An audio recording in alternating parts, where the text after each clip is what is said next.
권위라고 하는 단어, 세상의 논리에는 깨어진 말입니다. 어느샌가 권위라고 하는 단어에는 권력과 힘의 냄새가 배어버렸습니다. 그래서 오늘 본문 조금 불편합니다. 여자가 머리에 무엇을 써라 혹은 무엇을 쓰지 말아라. 바울은 천조각을 다루는 것이 사실은 아닙니다. 본문의 이면에는 무엇을 쓰느냐가 아니라 머리됨이란 무엇인가에 대해서 다루고 있기 때문입니다. 오늘날 이 시대 질서를 의심하는 것이 당연한 시대입니다. 질서를 얘기하면 억압과 권력을 생각하고 차이를 이야기하면 차별을 생각합니다. 그래서 당연한 차이를 가지고도 억지로 평등이라는 말로 끼워 맞추기도 하고 질서와 관련된 걸 가지고 위계로 사용하여 자신의 권력을 배불리기도 합니다. 그런 오늘날 이 본문은 더 유의미합니다. 3절에 이렇게 되어 있습니다. 남자의 머리는 그리스도, 여자의 머리는 남자이다. 이 문장을 읽으면 우리 안에서 당연한 계산이 발동됩니다. 누가 높고 낮은가? 누가 더 위에 있는가? 누가 명령을 내리고 누가 복종하는가? 그런데 사도는 잘 보시면 여기에서 단 한 번도 높다라는 말을 사용하지 않았습니다. 그러니까 우리는 여기서 머리라고 하는 것이 계급의 높낮이를 말하는 것이 아닌 줄 깨달아야 합니다. 머리라고 하는 단어의 본뜻은 지배 개념이 아니라 사실은 근원의 개념입니다. 어디로부터 흘러나오는가? 강을 예로 들자면 수원지는 어디인가? 고대에는 이것을 강의 머리라고 불렀기 때문입니다. 그래서 머리됨이란 너는 나의 지배 아래에 있다, 너는 내 밑에 있다 그런 말이 아니라 너는 나에게서부터 흘러나온다. 이렇게 생명의 방향을 의미하는 것입니다. 그런 의미에서 사도는 3절의 말미에 그리스도의 머리는 하나님이시다 이렇게 말하고 있는 것입니다. 여기서 우리는 지배와 피지배가 아니라는 것을 깨닫게 됩니다. 위아래 높낮이도 아님을 보게 됩니다. 왜냐하면 그렇게 보게 된다면 삼위일체가 깨어지기 때문입니다. 성부와 성자에는 우열이 없습니다. 완전히 동등합니다. 그래서 본문은 성자의 영원한 나심, 그러니까 영원한 아들됨을 그리스도의 머리는 하나님이시다 이렇게 표현하고 있는 것입니다. 생명의 흐름을 말하는 것입니다. 그러니까 하나님이 맨 위에 있고 그 밑에 그리스도가 있고 그 밑에 남자 그 밑에 여자 이런 것이 아니라 그렇게 하나하나 딛고 올라서야 되는 것이 아니라 물이 수원지에서부터 이렇게 흐른다는 것입니다. 하나님으로부터 그리스도 그리고 남자와 여자에게로 말입니다. 군림하는 것이 아닙니다. 쏟아내는 것입니다. 흘려보내는 것입니다. 이것이 머리의 역할입니다.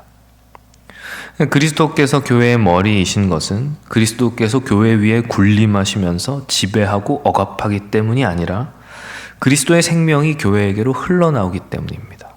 교회는 그 생명으로만 살기 때문입니다. 머리로부터 떨어진 몸은 지배에서부터 자유로워지는 것이 아니라 죽어버리는 몸이 되어버립니다. 바울은 그것을 말하고자 하는 것입니다. 왜 그렇습니까? 왜냐하면 세상에서 만난 우리를 다스리는 자들은 하나같이 군림하는 자들 뿐이기 때문에 그렇습니다. 그들은 우리에게서 무언가를 가져가고자 하지 무언가를 흘려보내주지 않습니다. 그래서 우리는 권위라고 하는 이름에서 언제나 착취의 그림자를 발견하게 됩니다. 한 번도 우리는 희생하는 머리, 내어주는 머리, 흘려보내는 머리를 경험한 적이 없습니다. 그런 우리에게 본문은 그리스도께서 우리의 진짜 머리이시다. 생명을 흘려보내는 분이시다. 이렇게 말하는 것입니다. 그렇다면 그 생명의 물이 우리에게 흘러넘치면 흘러가서 그것이 어떻게 됩니까? 하나님에게서 그리스도, 또 그리스도에게서 흘러나온 이 물이 골짜기에 닿으면 무엇이 됩니까? 그리고 그 골짜기에서 거슬러 다시금 수원지로 돌아갈 때 이 물은 어떤 다른 이름을 얻게 되는지 오늘 본문은 그것을 보여줍니다. 본문 7절을 보니까 여자는 남자의 영광이다 이렇게 되어 있습니다. 그렇습니다.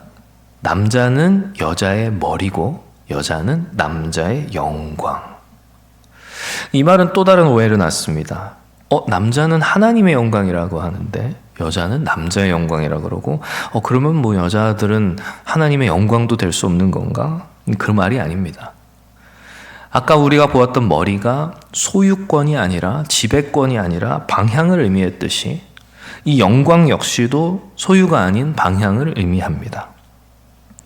하나님의 영광인 남자는 더 빛나고 남자의 영광인 여자는 덜 빛나고 뭐 그러는 것이 아니라 생명이 흘러갔던 방향, 그 방향 그대로 거슬러서 영광이 거슬러 올라간다라는 것입니다.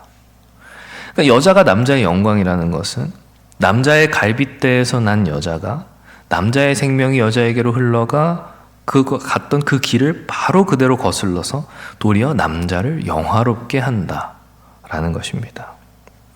이는 내 뼈 중에 뼈요 살 중에 살이다. 이 고백은 여자가 남자의 결핍을 메우고 완성시킴으로써 남자를 빛나게 하였다는 것을 의미합니다.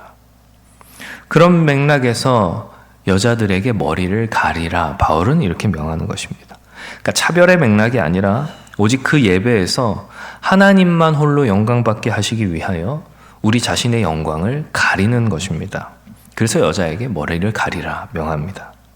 그러니까 생명의 근원지가 하나님이시라면 하나님에게서 그리스도, 그리스도에게서 남자, 남자에게서 여자라면 영광 돌림이라고 하는 것은 여자에게서부터 거슬러 올라가는 것이기에 여자의 영광을 가리라 이렇게 말하는 것입니다.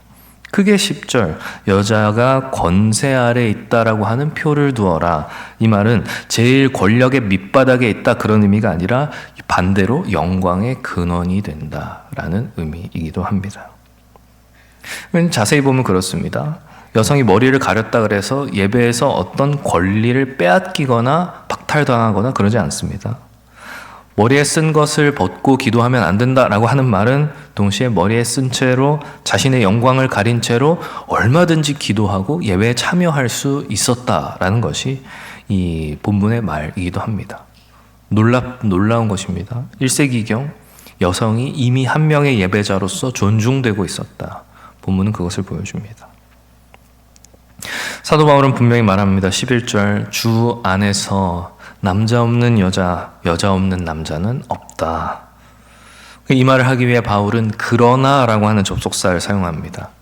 앞에 언급된 모든 말을 부정하는 그러나가 아니라 자신의 말이 혹시라도 오해로 미끄러질까 그 염려되는 자리에서 강하게 붙들고 있는 것입니다. 혹시라도 이 본문이 위계로 오해될까 권세로 오용될까 바울은 강력한 빗장을 질러 놓는 것입니다. 12절 맨 처음 한번 여자는 남자에게서 나왔습니다. 그러나 그 첫 사건 이후로 모든 남자는 다 여자에게서 태어납니다. 한 사람도 예외 없이. 심지어 우리 주님조차도. 아담에게서 하와가 왔으나 그 뒤로 세상의 모든 남자들은 어머니의 몸을 찢고 세상 가운데 나오게 됩니다. 남자는 그래서 여성에게 생명을 빚지고 여자는 남자에게 기원을 빚지고 있습니다. 그러니까 둘 중 어느 한쪽도 홀로 설 수 없다. 본문은 그걸 말하는 것입니다. 모든 것이 하나님께로부터 났다. 그리고 하나님께로부터 난 분, 영원한 출생의 그 성자께서 여자의 후손으로 오셨다라고 하는 것은 이 모든 위계의 오해를 뒤집는 것입니다. 하나님의 아들이 여자의 후손으로 오셨습니다.